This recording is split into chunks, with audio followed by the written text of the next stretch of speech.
হয়ে গেছে, সেরকম কিছু ক্ষয়ক্ষতি হয় না। একটু মানে পুরো ইনভেস্টিগেশন করে না গেলেও কিছু বলা যাবে না এই মুহূর্তে। আর যা বলার উদ্বোধন কর্তৃপক্ষ আমার বলবে, সেটা দাদা এই মুহূর্তে কিছু বলা যাবে না। প্রাথমিকভাবে এখন কিছু বলা যাবে না, পুরো তদন্ত।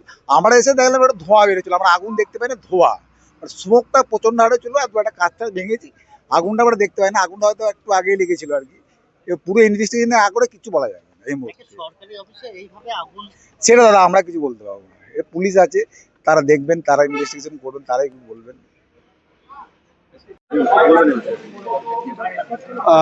আমরা এই মুহূর্তে মিনিট 10-15 আগে আমরা খবর পেলাম যে এসডি অফিসে আগুন লেগেছে। এসে দেখছি ফায়ার ব্রিগেড বা আপনার ইলেকট্রিক ডিপার্টমেন্ট থেকে এখানে পুরো বিদ্যুৎ কেটে দেওয়া হয়েছে। এই মুহূর্তে যেটুকু যা খবর পাচ্ছি, মানে সূত্রে খবর যে কম্পিউটার, যেটা আরটিও অফিসে ওখানে কম্পিউটার হার্ড বা বিভিন্ন ইয়ে থেকে শর্ট সার্কিট হয়ে আগুনটা লেগেছে, যেটা একটা মোটর, মানে একটা ভাইটাল ডিপার্টমেন্ট বলা যায়। সেখান থেকে কিভাবে হলো না হলো সেটা একমাত্র ফায়ার ব্রিগেড কর্তৃপক্ষ বলতে পারবে, কারণ তারা এইভাবে জিনিসটাকে ইয়ে করেছেন, মানে অবজার্ভ করেছেন বা দেখেছেন, ওনারাই আগুনটাকে নিভিয়েছেন।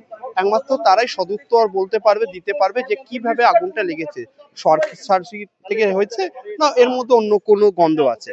আপনাদের অনেকেই সন্দেহ করছেন, এবার সেটাও কোনো মানে ভুল বলে আমি বলবো না। এটা টোটালটা আমরা এরপরে এসডিও সাহেবের কাছে আমরা আবেদন রাখবো যে এটা কিভাবে হলো, এটা নিশ্চয়ই তার অন্ত কিনারা, তার রহস্য ভেদ এসডিও সাহেব নিশ্চয়ই করবে। সেটা তো বলা তো মুশকিল। এবার দেখুন যে এটা একমাত্র যারা ইনকোয়ারি কমিটি আছে বা ফায়ার ব্রিগেড কর্তৃপক্ষ, তারাই একমাত্র বলতে পারবে কিভাবে হলো। আমার নাম সনাতন দা, আমি এখানকার স্থানীয় লোকাল বাসিন্দা।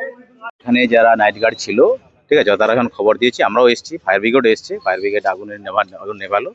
আপনারাও দেখছেন, আমরাও দেখছি কি ক্ষয়ক্ষতি হয়েছে, তো ফায়ার ব্রিগেড বলছি। ওকে, আপনি কখন জানতে পারলেন?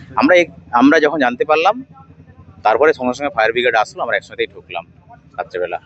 ওকে, কত ক্ষয়ক্ষতি আছে, ওখানে আছে কিছু কম্পিউটার ছিল, তো ট্রান্সপোর্ট ডিপার্টমেন্টের এখানে কাজকর্ম হতো, কিছু কম্পিউটার ছিল ওখানে, কম্পিউটারের ইউপিএস ছিল, যতক্ষণ না পুরো অ্যানালাইসিস হচ্ছে বলা যাবে না। Thank you. পরিবহন দপ্তরের মতো একটা গুরুত্বপূর্ণ জায়গা, কি বলবেন? Thank you. ওই তো বন্যা কাগজ পৌঁছে দিল, ওই জন্য আগুন ধরে গেছে, ওই জন্য এত বৃষ্টি দিয়েছে, গাছ পড়েছে, কিছু হয় নাই গো। আজকে হট করে কী করে আগুন ধরে? আজ 2 ঘন্টা বৃষ্টিতে, হ্যাঁ কী করে ধরে আগুন? এই আগুনটা মিনিমাম আধ ঘন্টা 1 ঘন্টা আগে ধরেছিল, ওই জন্যে বলছি কী করে ধরে আগুনটা? এত বৃষ্টি পড়েছে তখন কিছু ধরে না, আজকে ধরে গেল হট করে।